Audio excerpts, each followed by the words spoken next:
Hi,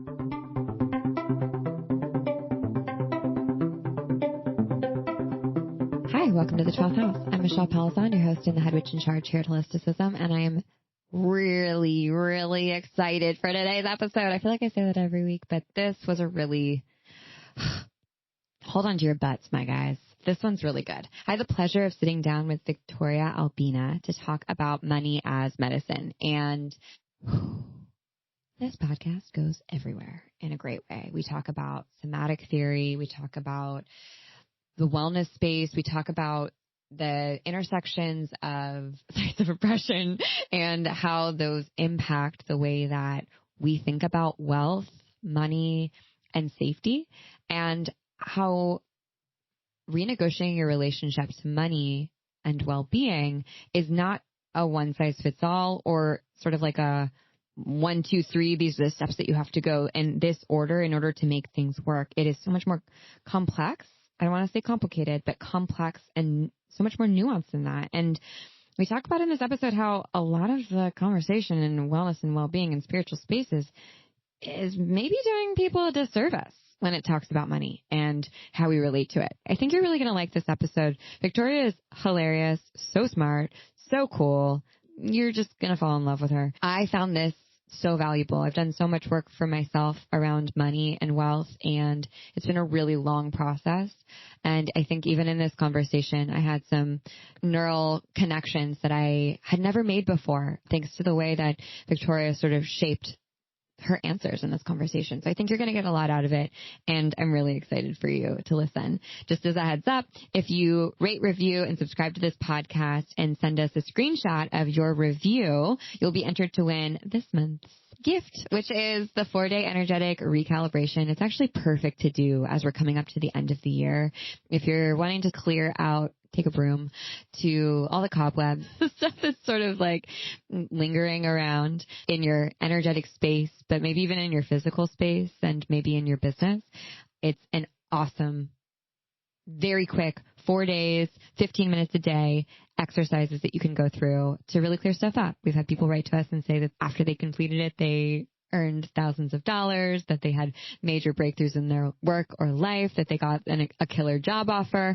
Lots of cool magic that can be ascribed to it. And also, I'm sure many, many, many breakthroughs that were maybe less extreme, but also just as valuable. So make sure that you take a screenshot of your review and text it to the line below in order to be entered to win. We'll announce the winner at the very end of November. With that, I'm going to just get into this episode. I can't wait for you to let it wash over you. Okay, I'll see you at the end. First, Victoria, I've got to know, what's your hair care routine? Oh my God, you are the sweetest. I am the most Leo that ever Leo'd. So starting by talking about my mane is just the way into my heart. You know, I gotta say, I do the whole like hair flipped upside down, like don't let the shower head hit your hair. Oh, really? I know, it's like it's a whole enterprise. Like my date was over the other day and I was like, I need to go wash my hair. And they were like, okay, I'll see you tomorrow, next week. That's right. 6 months. Yeah. And I was like, it'll be about 6 months. Okay. Wallace just is sitting in the corner and she was like, what? Because we talk about hair a lot here. We have a lot of hair. So wait, you flip your head over. You don't let the shower touch it. No. Whoa. So I use like the handheld shower thingy with like not warm water. And I'm in the Northeast, so it's not very pleasant in like January. Oh my God. But I'm dedicated. I'm dedicated to my mane. So. Wow. Okay. Yeah. And do you use shampoo or is it just like a cold rinse? Yeah, no, it's a warm rinse because I would actually die. Also, my nervous system does not need that like cold shower, cold plunge. I'm like, that's for cis white guys who've never actually, right? Or like people who follow Yogi Bhajan and I'm like, yeah, that guy's a cult leader. Yeah, barely starting it. But yeah, I'm like, my nervous system doesn't need to get shocked into sympathetic activation any more than it already is on like a given day that ends in Y. So yeah, so flip it over. I do a clarifying shampoo once a month. Okay. To get all the product out. And I do a deep condition. And while I'm doing it, I can only talk in this voice the whole time. It's like mandatory. That's right. Yeah, she wants to know the products. She's like, give me the exact receipt. Oh my God. I would like have to go into the shower and check because I'm not even no, that it's girl all right good. now. But we'll put it in the show notes. There we go. We'll put it in the show notes. We'll put it in the show notes. Do you have one of those hair? So I'm Italian. Yeah. And I have a lot of hair. Yeah. And gorgeous hair. Thanks. So do you. I mean, game recognized game. And I got to put my hair in a turban that's like a microfiber turban. Oh my God. That changed the hair game for me. I am not letting a towel touch my hair. Never. Please. Please. I also recently bought a silk pillowcase. Love my silk pillowcase. Obsessed. It works. Also recently doing the silk bonnet plus the silk pillowcase. Okay, so I want to do that, but I was like, is that too intense? But now you convinced me. Do it. Okay, yes, of course it's too intense, but when has that stopped us? That is overkill. And when has it stopped us? Fair. Yeah. I mean, it also, I think that, okay, this is actually a great segue. I was not planning on this. So cool. I feel like luxury in this way, the taking care of the physical body and not feeling guilty or bad about it.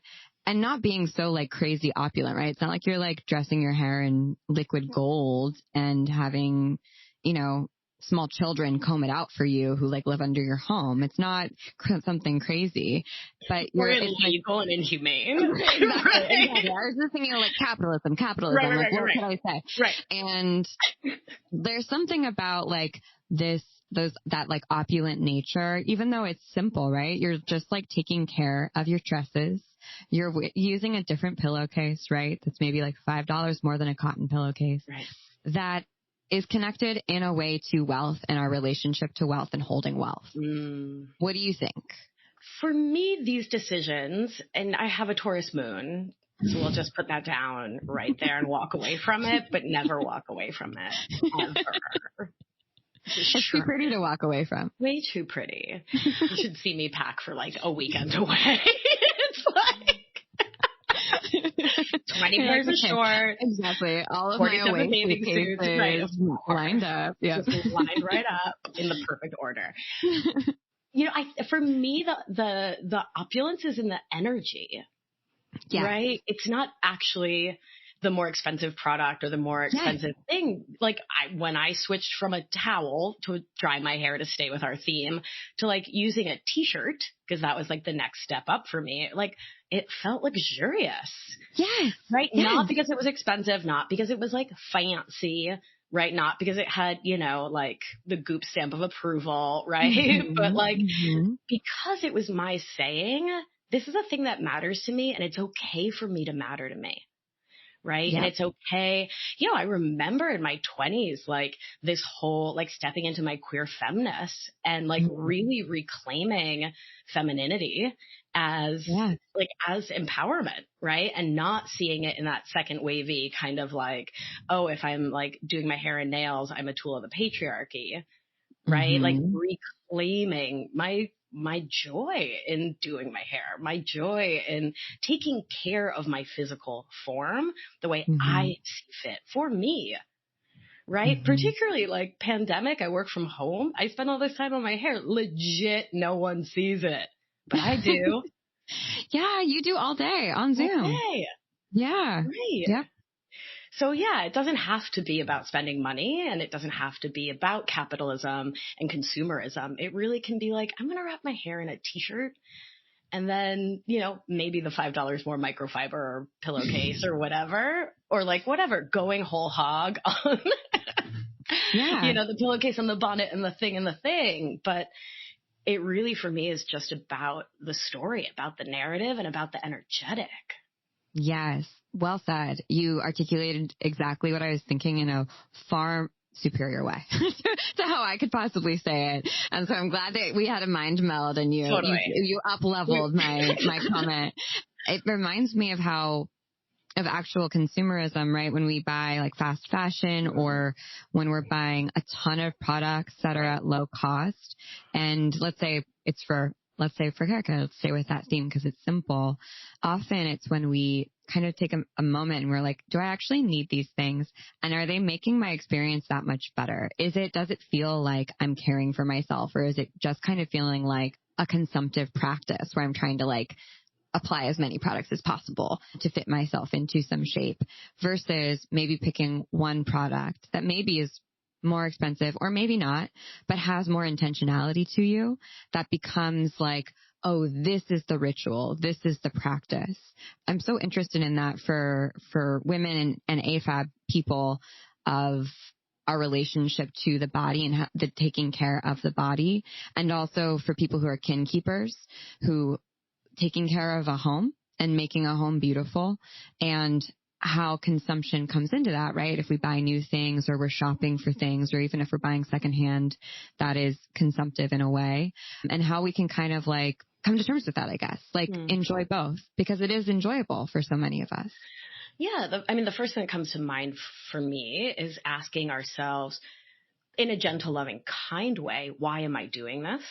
Mm-hmm. Right. And just really gently, lovingly interrogating the question and the choice. Like, are we consuming as a buffer against feeling our feelings? Mm-hmm. Right. I was actually joking with a friend yesterday that 2,000 million years ago when I lived in Boston, I would have therapy on Wednesdays and then would walk by this little set of boutiques and would always go in and be like, buy a little something. Right. I did get in therapy today. I got a treat. Right? Yeah. But it's like that, are we buying and consuming and spending money, again, whether it's like high end or like thrifting hard, as a way to feel a feeling, a way to push something away that perhaps serves us better to actually look in the face. Yeah. Right. And I think by doing that, by being in that process with ourselves, for me, I'll just stay on my side of the street. For me, it frees me up to know, like, no, I'm buying this new sheet set because I want a new sheet set. Mm-hmm. Right. Like this morning I was making the bed and I was like, these sheets have puppy bite holes in them. And the last time I had a puppy was 2014. So maybe it's time. Maybe the time has come. Mm-hmm. Right? Yeah. And I checked in and I wouldn't be buying them to like not feel. Mm-hmm. Right. You're just taking care. Just taking care. Just feel like going to bed feeling nice. My cozy, not bitten up sheets. Yeah. And I think that under patriarchy, like desire, for women and AFAB people is taboo in so many ways. It's either desire is sexualized and turned against us and is part of the male gaze, or it's bad because of puritanical society. And I feel like a lot of wellness has taken desire, whether it's the desire to have something in your hands or to experience things, and really villainized it under almost with greenwashing in a way. Like, I find that fascinating how we sort of keep perpetuating the same systems and cycles of oppression with just new names and sort of new costumes. And I'm curious for you, as someone who works in such an anti-patriarchal way, what are you navigating and seeing a lot in the wellness space that's sort of a misguided attempt to be well and well-being, but is actually like patriarchy in disguise? This is kind of a sinewy question. My brain went first to weight. Right. And the trope of orthorexia, right? Oh, I don't eat that because I'm sensitive to it. Mm-hmm. But I often question that, right? Mm-hmm. Is it really just the new outfit looking like taking care of yourself, but really it's that continued mortification of the flesh, right? Yep. That like, I should not be eating. I should not be nourishing myself as a human socialized as a woman. It is not for me to feel sated, to have enjoyment of nourishment, right? And so it doesn't become about having a lush, gorgeous meal without gluten. It's often another sad salad, right? That like, when there's other options available, I live on occupied Munsee Lenape land in the Hudson Valley, just north of New York City now. And I'm doing what of course you do, which is buying half a cow.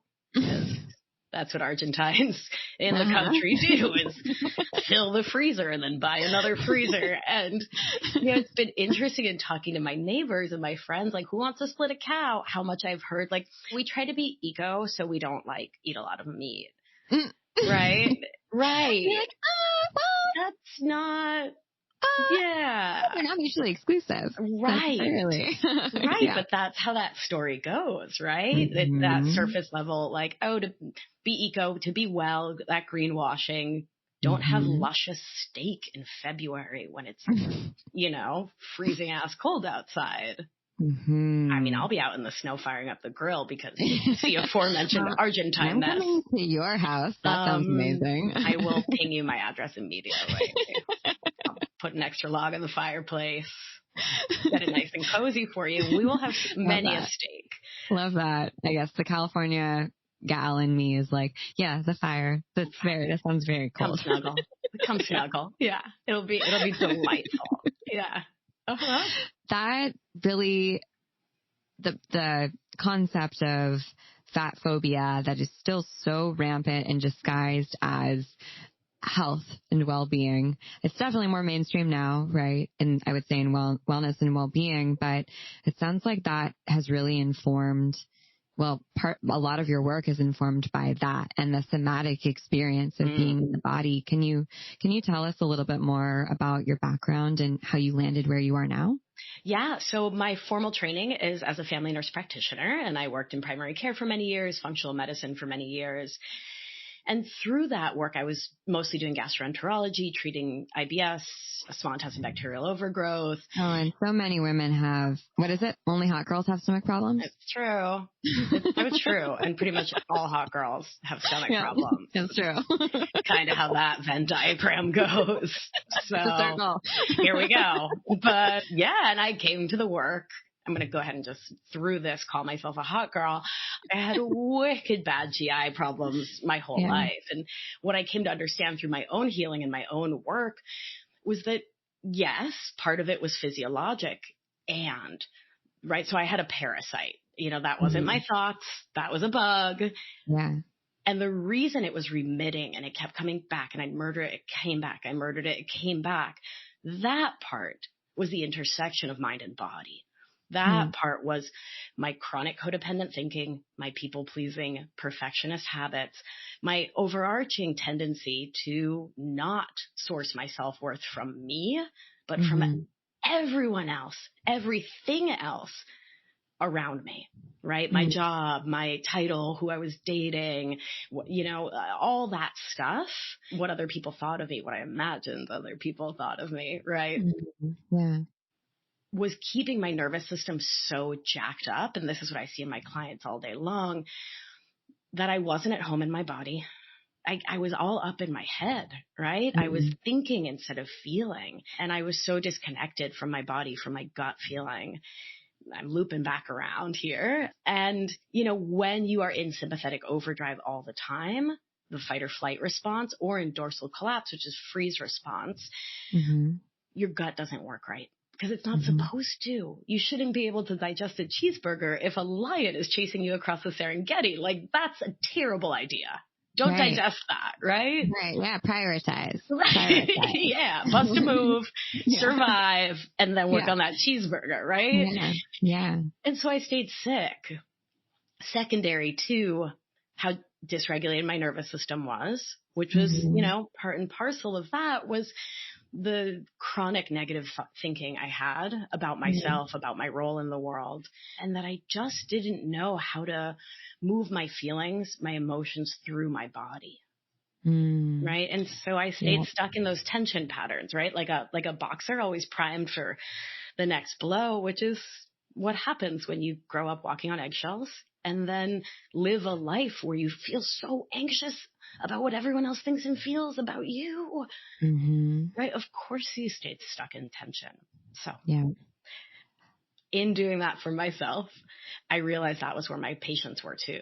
I was sick of just throwing supplements and diet and nutrition at the problem. I really wanted to do the deeper work. So every immigrant mother's dream, I quit medicine to become a life coach. Every immigrant mother's dream come true. Oh man. Right? Now look at you. You're crushing it. I mean, you are every immigrant mother's dream. Sister, thank you. Warms my heart, Paisan. Yeah. But yes, that is a big transition to make. Yeah. And I think that so many people come to well-being or wellness or even spirituality through the physical, right? Because it's the thing that's hardest to ignore. Like when you're about to shit your pants on a date, you're like, fuck, I have to figure this thing out. Like, this is annoying. Or when we have acne, or when we want to lose 5, 10, whatever, how many pounds. That's the easiest to be like, oh, I want to fix that first. Right. And it's inevitably only the first step. And I think that you can't really there's no point in fixing the outside if you're not going to go deeper. And I'm so interested in seeing how many practitioners' evolution of what they do really goes back down to the more spiritual or the mindset, even when they were very like in the body or maybe like scientific to start. Yeah. Yeah. And now you do a lot of work on money and wealth. And I'm so interested in hearing your thoughts on the somatic system and how we hold our relationship to wealth and money and what the connection is there. Yeah. I mean, when I think about money as a system, there's so many, my brain just went, flooded with 1,000 different directions. We can talk about it as the stand-in for worth and worthiness that it has become, right? Even within the sort of business coaching world, like charge your worth, right? Like I personally hate that because and if people love that, awesome. But I think that human beings are invaluable. Like we are more precious than anything. We can't put a value on ourselves. So to say charge your worth, I'm like, okay, well give me $1 bajillion in 2 universes because that's what I'm worth, know? 100%. So that I don't relate to that. But if someone does relate to that, cool. I'm not going to begrudge them that. Totally. But. Well, I think with that also like charge your worth, it then devalues other humans. What, not worth as much? Oh, well said. Yes, right? Yes, exactly. Exactly, yeah. Yeah, and it devalues Mother Earth. Like Pachamama is infinitely valuable, and so are all of our relations and our ancestors, the minerals, the animals, the air, right? Like, I cannot breathe without plants. They cannot breathe without me. We are interdependent. And so, my worth is, a fiddlehead fern. Right? My worth is a maple leaf. My worth is a breath. That's you can't put money on that. I love that. Ooh, that's good. That's really, well, it's supposed to tweet it, so we're going to tweet it. That's really, really good. Wow. Okay. Yes. So sorry, I interrupted you. No, I love it. On my diatribe around worth. So that's kind of the common parlance in the coaching space right now, I would say, or wellness space, or the more self-worth you have, the more you'll quote unquote manifest the life of your dreams. It all comes down to self-worth and increasing your own self-worth. And so listen. We love self-worth. We love self-worth. We love it. I'm high on it right now. Love it. Yeah, exactly. Totally. Huge fan. But you just shook your head as I was saying that. So tell me what your thoughts are. I mean, again, I think there's this danger in tying it. It creates a slippery slope of your worth being tied to financial gain, to wealth, right? And I just don't think those things are correlate. Where my brain actually went was on an interview recently, someone was like, oh, all of our physical ailments are from our mindset. And I was like, no. You're going to tell so I worked in Mali on a lateral prevention of HIV transmission from mothers to babies. You're going to go tell that newborn that because her mom was in the control group and she has HIV, that's because of her mindset? Like, bafangul, like, I'm not having it. You know what I mean? Like, get out of here with that. I understand. So my husband has brain cancer and I have epilepsy, whatever. And it is what it is. Whatever. Just like physical ailments, that are like pretty serious. Yeah. His is pretty serious. Yeah. And I understand why people say, like, what are you holding on to? Right. What's in your body that's manifesting physically? But also, like, I don't think that we like manifest illness to like learn some epic lesson necessarily. Right. Maybe, but I think that that's a meaning making system that we layer on top of the things that happen to us in order to make sense of them in a world that's chaotic and doesn't always have meaning. And my best friend was at 9/11 and now has breast cancer, right? Yep. Like Monsanto and cancer, right? I worked on the Navajo res with folks who have kidney cancer because there's uranium in their drinking water. Like it's COVID. not COVID. Casual COVID. Yeah. Just low key COVID. Right. Yeah. That it seems very dangerous to make that the penultimate reason that some physical ailment would manifest. Yeah, I think it's yes. It is a slippery slope of potential moralism, and it's not kind. Like at its core, it's just not kind. Yes. And so to say, some people have more worth because they have more wealth, and some people live in a shanty town, and some people, like that's because they didn't manifest money. Mm-hmm. Or they need to raise their self-worth and then they'd be able to get out of those places. Right, raise vibration. I just think it's really, it's oversimplifying very complex systems of colonialism, patriarchy, and oppression, colorism, racism, all the isms, you know? Reeks of missionaries and, like all that colonialism. Failed colonialism. Absolutely. You said moralism, and that in me checked off that box of like, so often we think of money as either good or bad. And if I am good things will happen to me. If I am bad things will happen to me, which we know is a cognitive distortion, heaven's reward fallacy, one of my favorites. But it seems really hard to shake for a lot of people who are trying to make meaning of wealth, abundance, all of these sort of buzzwords. What's your take on that? Well, I think it comes down to how we define those words. Like, what are wealth and abundance? Right? And are they having a close connection to the land?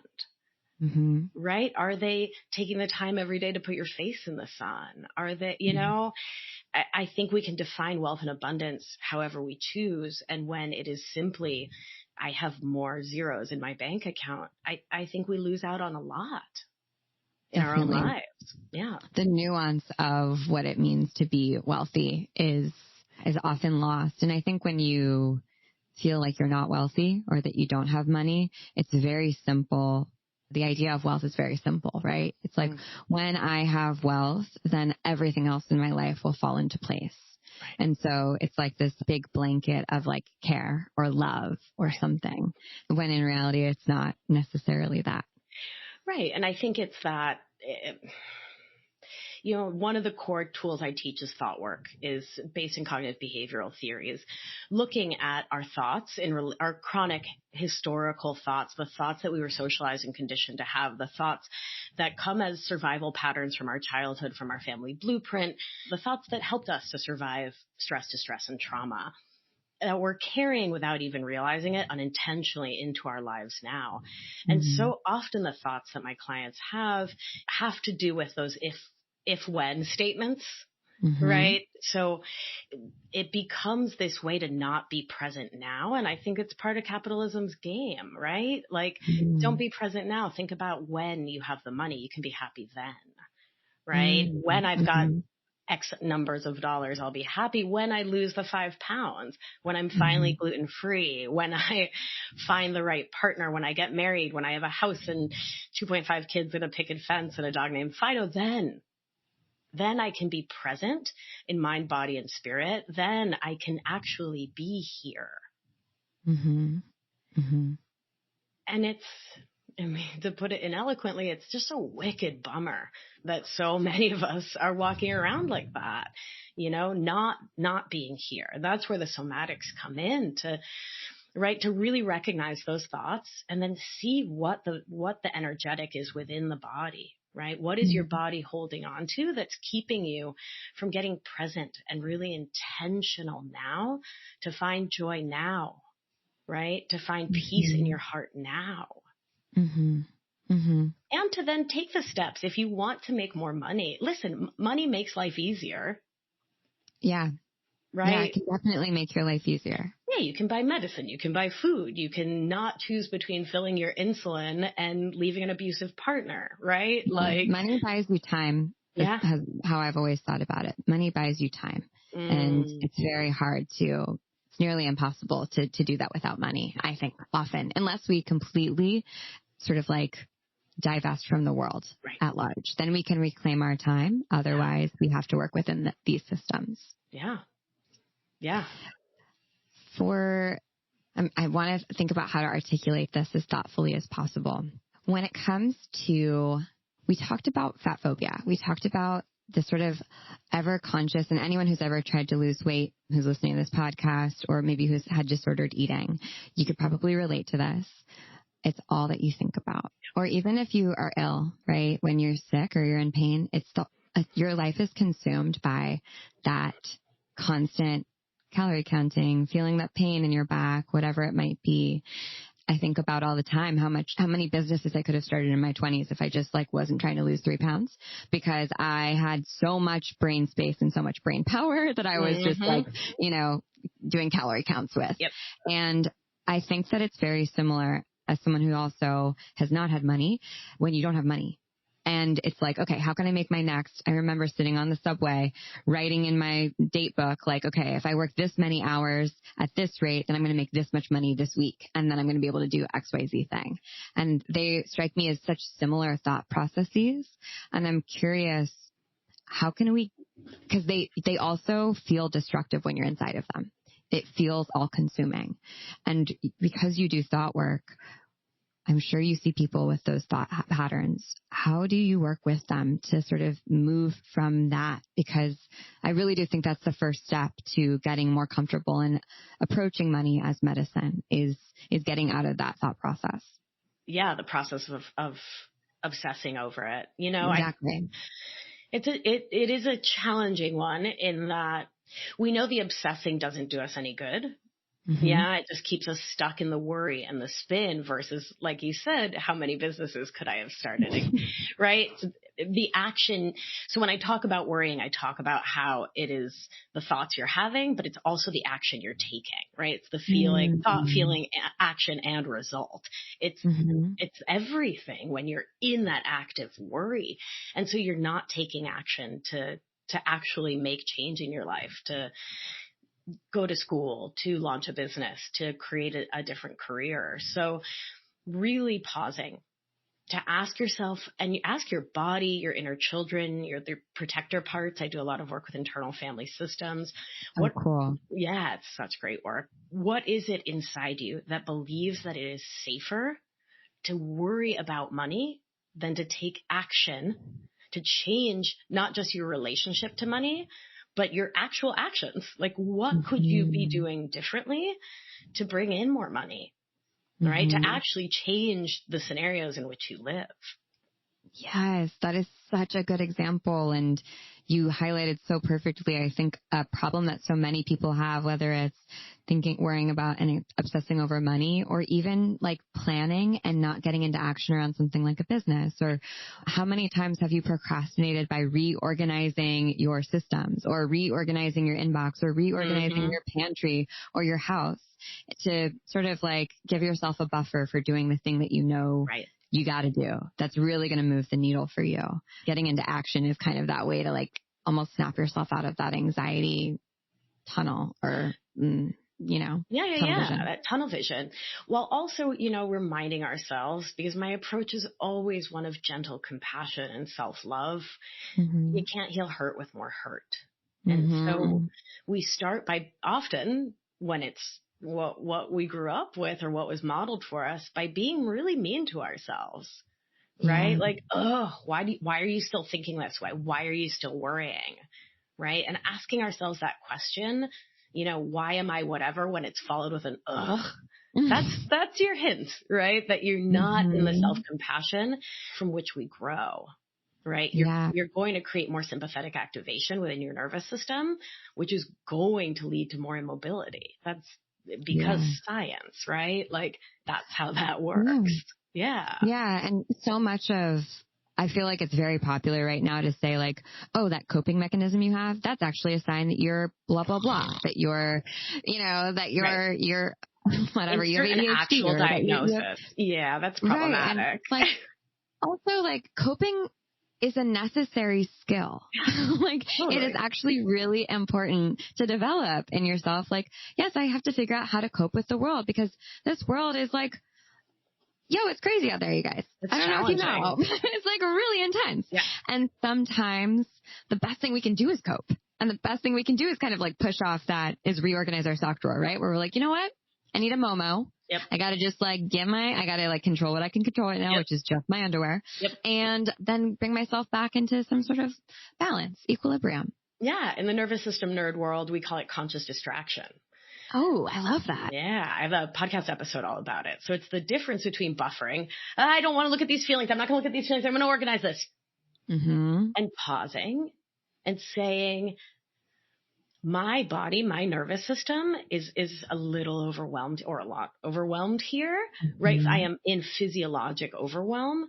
And in order to be able to engage cognitively, to do thought work, to like look at the worry thought I'm spinning in around money or weight or whatever, my nervous system needs a break. So I can calm down regulate from sympathetic or activate a little bit if I'm in a dorsal freeze, which is that like deer in the headlights, playing possum, like, oh my God, I'm overwhelmed. I can't. But like you actually can't, not you just like colloquially, like, oh my God, I can't even. But like your body physiologically is like, yo, girl, no. Yeah. And that's when we organize something. And actually it's one of the tools is putting something in order. So puzzles. Really? Sudoku. Yeah. Right. That's because fascinating. Right. it does engage left and right hemisphere because you're physically moving, but you're thinking, but you're not ruminating. Mm-hmm. And I imagine prioritization is something that is really helpful for people who have a hard time prioritizing next actions, right? So if we can be like, oh, the small spoons go next to the medium spoons, go next to the big spoons. Right. That makes sense. Yeah. Okay, cool. Done. It's almost like giving yourself training wheels to be like, okay, how do I apply this to my real life? What's the small spoon in my real life versus the big spoon that I gotta put first? I love that. That's a really helpful. Yeah, that's really great, right? So let me look at my thoughts around money. Okay, am I seeing money as an energetic exchange? Or am I tying my having money or lack of money to my worth as a mammal, as like a living being on this planet? And does holding on to that thought serve me? Let me investigate that. Let me roll around with that cognitively and then bring it to the body, right? That's the next spoon up. Right? Like where am I holding tension in my body around money? Right? Is my brain going to scarcity thinking, or that's not for me? My people have never had money. My people have never, oh, I could never. And where does that land in my body? Oh, it's a tightness in my belly.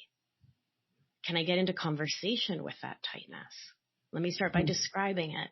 Let's get all Victoria novel on this, right? Let's engage all of our senses. What's the color? Is there a texture? Is there a temperature? Is it radiating? Is it moving? Is it still? Is it heavy? Is it light? Let me paint a picture so I can get number one, de-identify with the sensation. Right. I am not it. Right. It is not me. We both coexist in this mammal. And let's consider potentially, possibly, maybe being friends. Right. That sounds also like a trauma-informed way to come back into the body, like to feel uncomfortable feelings of like, identifying them and sort of slowing it down, slowing the process down. Right. Because for those of us who live with trauma, particularly childhood trauma, diving right back into the body is not always the safest choice. Like, no dice for me. No. Thanks, but no thanks. Thanks. I'm actually all set. It's been a pleasure. Bye to that offer. I gave it the office. I'm good. Thank you. You can keep that offer. not available. And it does seem like so much work, that self-work, that we can do on our own does not take into account the trauma that we have. How could it, if we're applying something to the masses, but could almost be re-traumatizing in a way that isn't useful and for no reason, right? Like I think about shadow work a lot and how often shadow work can be just re-traumatizing for people who are just getting into a healing space, or even people who have been in it for a while, if it's self-led. And if you're used to flagellation as a way to move yourself forward in the world, then you'll be like, yeah, this is really uncomfortable. This is really scary. I don't like any of this. And this is what I need to do to make money. And that just sets you back even farther. God, the years I spent shitting on myself in those ways, right? Like I should go down the rabbit hole. I should look at all the trauma all at once. I should have third cup every night. Yes. Yeah, I got it. And I got to do it all right now. I got to do it all. I need to clear everything. I actually needed to do it yesterday and I'm behind. And so now my perfectionism is all in a tizzy because I was supposed to already have done this. And I'm a stupid piece of shit. Obviously. How is this? How am I 22 and not fixed? And then 32 and not fixed. And then 42 and not fixed. Oh, baby. Right? Oh, my God. But we do it. We do it. Mm-hmm. Yeah. Oh, that's real. I feel like a lot of our listeners are probably nodding along and might need a moment to just give themselves a little self-compassion hug and not beat themselves up for doing that. Yep. If that is the case, Yeah. What is the Maya Angelou quote? When you know better, you do better. So now you know a little bit better, so you can practice doing better. Yeah. Listen, my sister and I my sister's the friggin' cutest, and we read all these psych books together.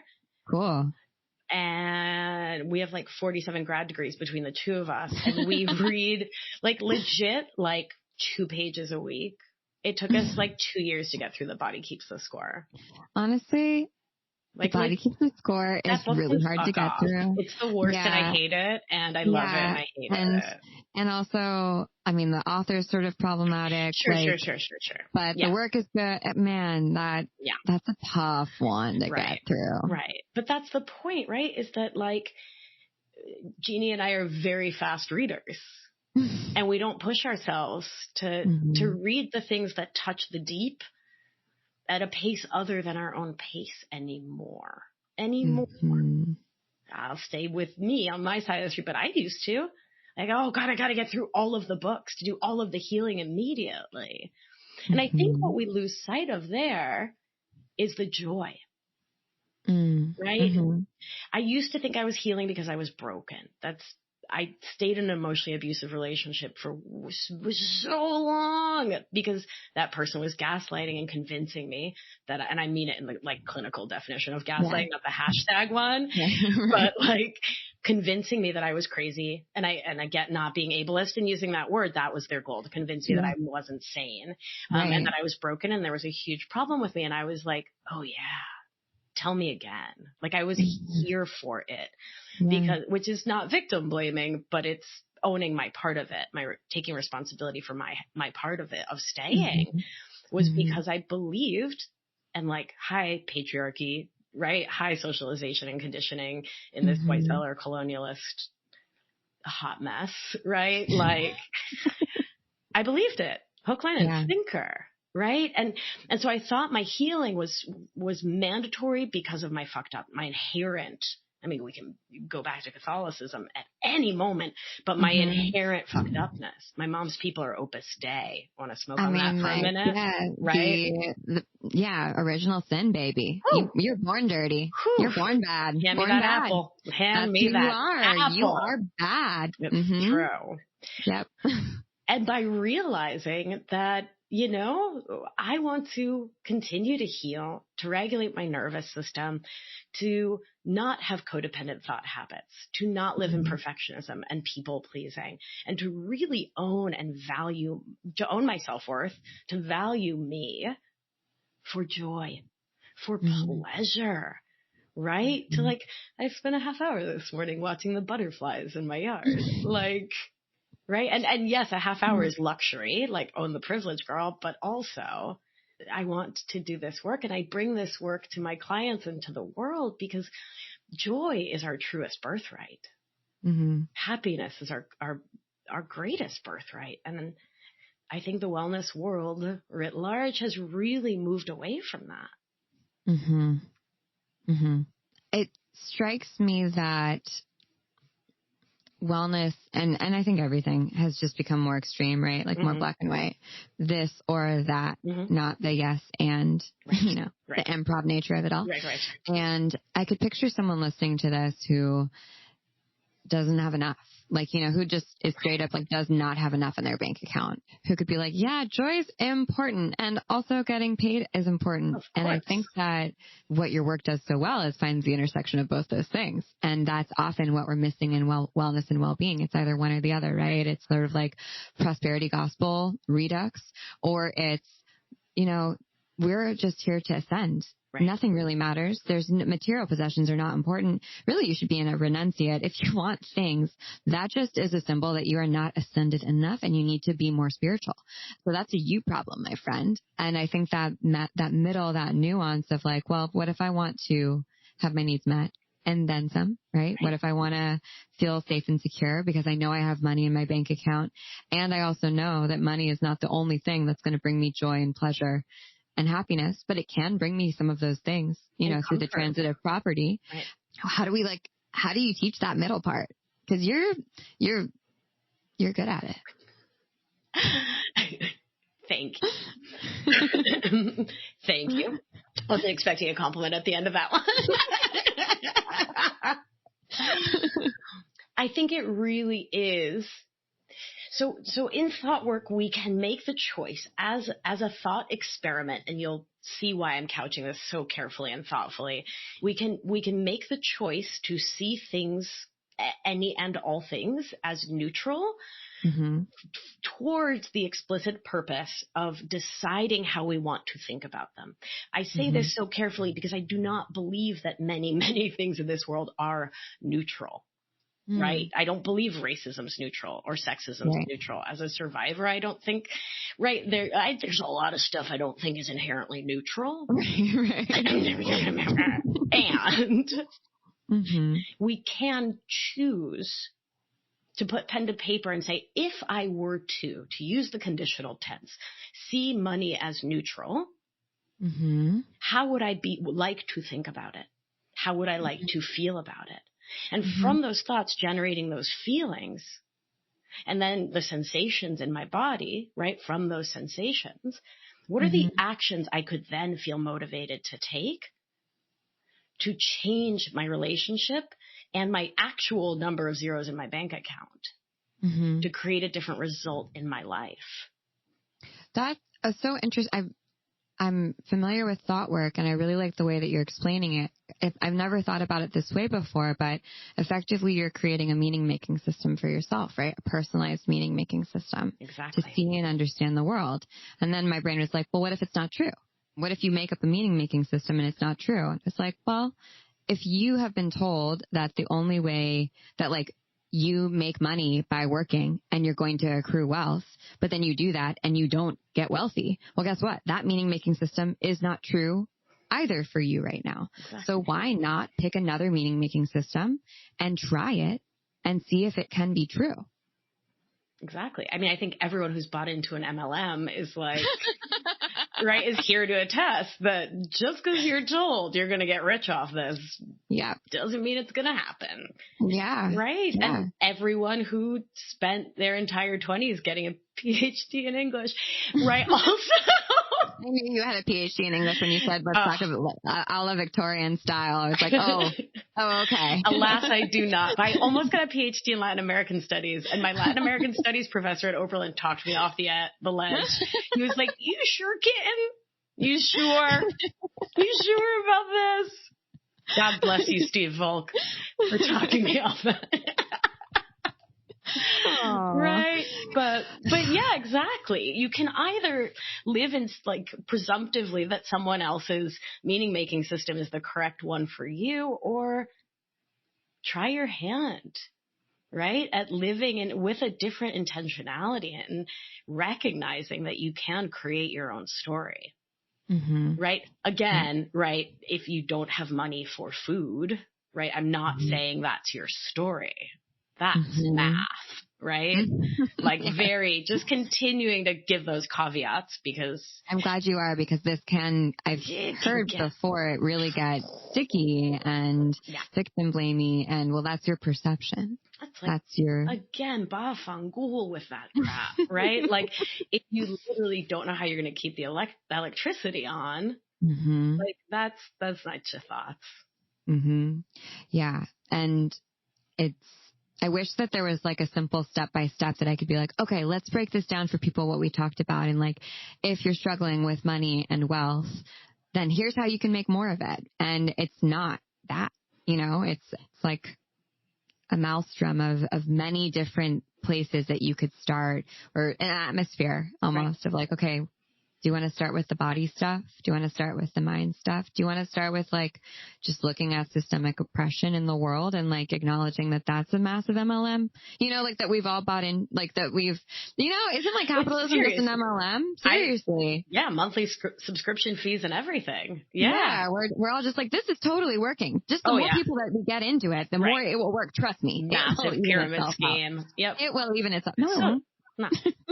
Wait, I thought it was supposed to trickle down. I'm so confused. Where am I in the pyramid? How long is the trickle? I just got to get more people on my upline, That's it. That's it. It's all on me, really. Yeah. Right. It's my fault. My fault. God, don't have that winner's mindset. Right? But also looking at the flip of that, like what is your mindset around money? And so going back to the nervous system and going back to our neurology and how brains work, we know from years now of studies of neuroplasticity that a belief is simply a thought you've thought over and over and over until a neural groove is created in your mind that says, I don't know, just like this is how it is. This is the fact of it. Right? Like, let's go back to weight, right? I'm Argentine. If anyone knows from Argentines, not to brag, but we have the largest population with eating disorders on the planet. Oh my God. What's up, Argentina? I mean, Brazil, we're like neck and neck. Who knows who's winning at any given moment. That. And plastic surgery is... Brazil's winning. Wow. But yeah, we're like... Those BBLs. Whew, let me tell you what, right? So there was a cassette tape in my mind that said, Maria Victoria, you are fat and that is a problem. My whole life. And it didn't matter if I was wearing a 16 or a 2, both indicative of problems, because that's, you know what I mean? Like in either direction was not approaching my body with self-love. And I would still be thinking that. I would still be looking in the mirror with self-hate had I not paused to get intentional about those thoughts. Right? And so too, it behooves us to pause and look at what's my neural groove around money, right? What's the groove in my body? What's the attention pattern? Because then when we get to brass tacks, women don't ask for raises as much as human socialized as men. Right? A friend was telling me the other day that she was calling new therapists to try to make an appointment. And the dude she spoke to was like, my rate's $175 an hour. And the women were like, okay, well, so wait, did you want to use insurance? Because I actually don't take insurance, but so I could work with you and we could like make a sliding scale, or we could like, and my friend just like grossed $4 million for 2021 in her business. It's October. And this therapist is like, well, but I could do a sliding scale. Where would you want me to meet you? My rate is like usually $150, but I could go down to like $65 or maybe $4. Maybe you pay me. I could mini sticker star. Right. Wow. And this was therapist after therapist after therapist. Right. And I'm no interest in throwing therapists under the bus. This was just an example from the other day. My God. Everyone's got money stuff, and in particular people who are socialized as women in society. So what are that? Take a look. Like, what are the actual thoughts that are keeping you from getting the money that you need to make it possible for you to live your life and to live your life with comfort right? Right. I think that's the other thing, particularly in like lefty and political circles. It's like there's this money is cast as evil, and Yes. having money is cast as evil, but money is an energetic exchange. It's a marker that we created as humans as a stand-in for sweat, for labor, for intellectual labor, for work, right? Money is not inherently evil. But money has been used for evil, to propagate evil, and has been used in evil ways under colonialism, right? With colonialist intentions and colonialist energy. But it's not, but we assume money, like having money is a problem. But when you look statistically at what human socialized as women do when we have money, particularly. This is my favorite statistic. Right? Particularly women of color. Like, when I make more money in my business, I pay my people better. I give them bonuses, and my staff is all women, people of color, queer and trans people. Like, that is important to me.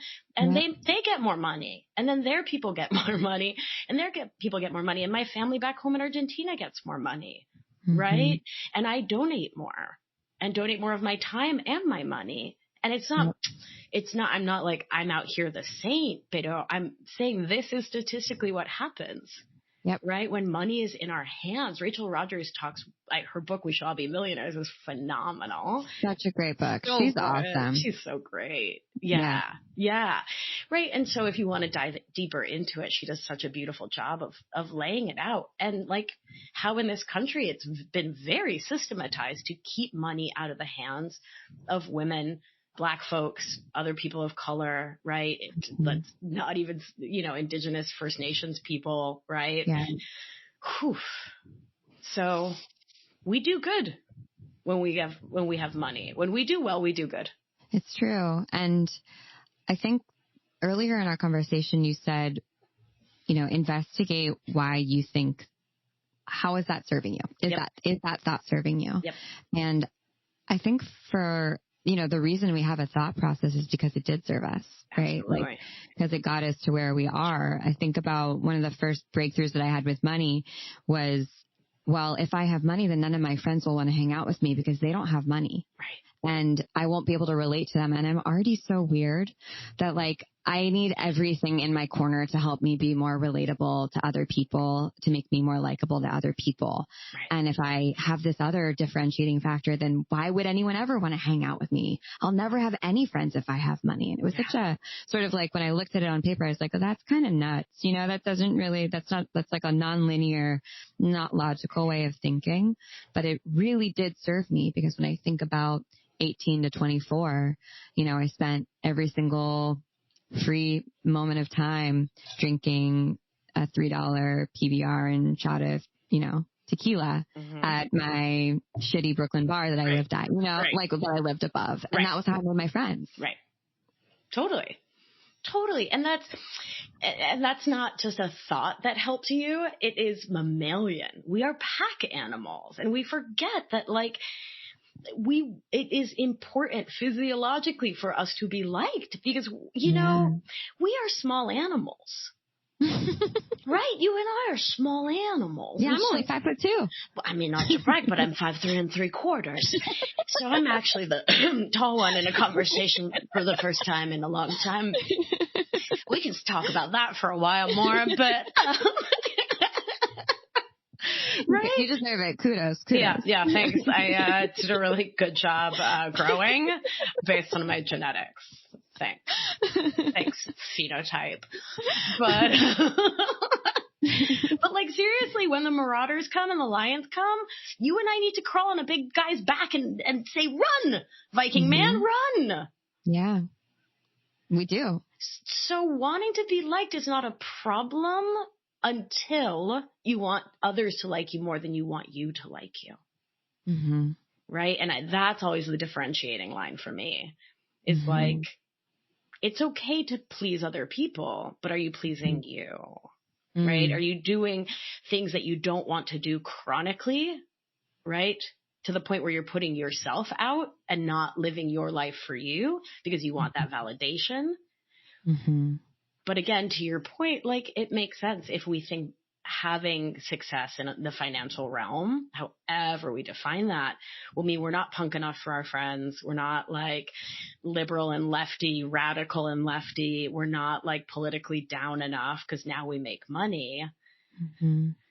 That's going to be a really big barrier. Right? Yeah. And often the people who uphold those belief systems and societally in our circles are people who are our peers who are equally oppressed by like systemic oppression. I get called out more. I don't want to, how can I say this in an appropriate way? Called in? No, not really called in. I get sort of like side eye, sort of rude emails in my inbox from women asking who do you think you are? Than I do who are talking about building community, who are talking about like helping, uplifting and helping each other way more than anyone else. Yeah. In fact, I think that's the only population that I hear from really around like, who do you think you are? That's so interesting. I'm sorry that happens. That's unfortunate. It's okay. It kind of sucks, but it's also, I think it's important to say because I don't think that should be that would have held me back. Yeah. Like 3 years ago, something like that would have made me say, I just got to stop. Like I can't, I'm not doing this right. Like it's not worth it. I shouldn't do it. And I think it's important to like let people know that you're still going to have detractors even when you're doing good in the world. I think we gave away over $100,000 in scholarships this year at Holisticism. And yet still, I got an email like last week about someone who had a problem with the way that we make money. So, I think that just means that you're out there, right? Like you're out putting yourself out there. And if you're not getting the haters, you're not out in the world. I feel like that's what Rachel Rodgers would say. Maybe, but it does. Yeah. I bring it up only because we can kind of create our own prisons and create prisons for each other. And I hope that, so much of your work, it seems, is like giving ourselves compassion and permission. And when we are able to be compassionate with ourselves, we can be compassionate with other people. Yep. And if I notice in myself when I feel the most sort of rigid and uptight and I have the least amount of patience for people around me, it's because I'm not giving myself patience. Yep. And I have to like go back and be kind to myself. Yeah. Yeah. I'm 100% with you. Yep. What comes out of us towards others is such that powerful mirror, right? Of what's going on inside. Yeah. Yeah. Gosh, my heart is just like, I also deeply believe in scholarships, and the more I charge for my programs, the more scholarships I can give. And I also have a big QT BIPOC scholarship fund. And I think, the fact that both of us are so dedicated to that is just evidence of, again, what happens when we make the money. Exactly. And when you also make money in a generative and regenerative way as opposed to an extractive way, that is sometimes slower and harder to do. It also means looking at yourself and what your team needs and saying, all right, what do we need to be well and to survive and to make sure that we're not burning ourselves out? Because I think that that's a trap that people fall into as well. Of, I have to give, as soon as I start making money, I have to give 90% of what I make back to the world around me immediately. Yeah, that instant gratification is cool. Love it. Personally, love Netflix. But there's something about working slower and long, like a crock pot. Let it brew, Right. And I think it's burnout prevention too. Mm-hmm. Right? Because if we're giving away more than we are using to support ourselves, whether it's time, money, love, care, domestic labor, emotional labor, right? Mm-hmm. Whatever it is, we are eventually not going to have enough to fill our own cup, right? Exactly. So yes, always to giving from our overflow, but make sure you've filled your own metaphorical cup of whatever we're talking about, right? Whichever of these realms. Mm-hmm. These realms of abundance. Exactly. Yeah. And that extractive sort of like take all the nectar and juice out of something and leave it as a sort of husk of what it was, this dead husk of what it was, is so reminiscent and just like perpetuates the problematic aspects of capitalism as opposed to building new systems that are generative and mutually supportive for everyone. Well, it's colonialism. It's pipeline 3 or a solar farm, like it's just that. It's tar sands. or a wind farm. Like it's not that hard to see how one turns out versus the other, right? Because it's right in front of us. I could talk to you for 17 days. 17 million days. All those this, things. Everything. But I have to be appropriate and not take up too much of your time. But this was so wonderful. And Victoria, where can people find you and binge your entire podcast and just Insta stalk you, but in a good way? But in a good way. Thank you. Yeah. Thanks for that caveat. So my podcast is called Feminist Wellness. It's for humans of all of the many, many, many genders. And it's free wherever you get your podcasts each and every week. You can find me on the Instagram at Victoria Albina Wellness. I give good gram. And my website is victoriaalbina.com. And right at the top, you can get a set of free meditations and nervous system regulating exercises for free. Just it's so fun. It's really nice. There's an inner child one. There's a grounding one. They're really nice. Yeah, and they're free. I love that. Yeah. Cool. Oh, you're so generous. Trying to be of service. Well, this was so wonderful. Thank you for making the time. Thank you. I love your brain. And I think you're so cool. And I'm so glad that you exist. Likewise. Very, very much. Thank you.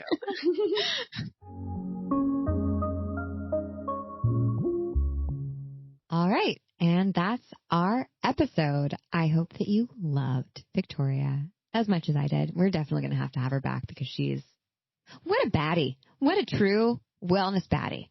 God love her. Make sure that you follow. We're going to put all the links below so you can go check out Victoria's work. And we will see you on the podcast soon. See you on the internet. Bye.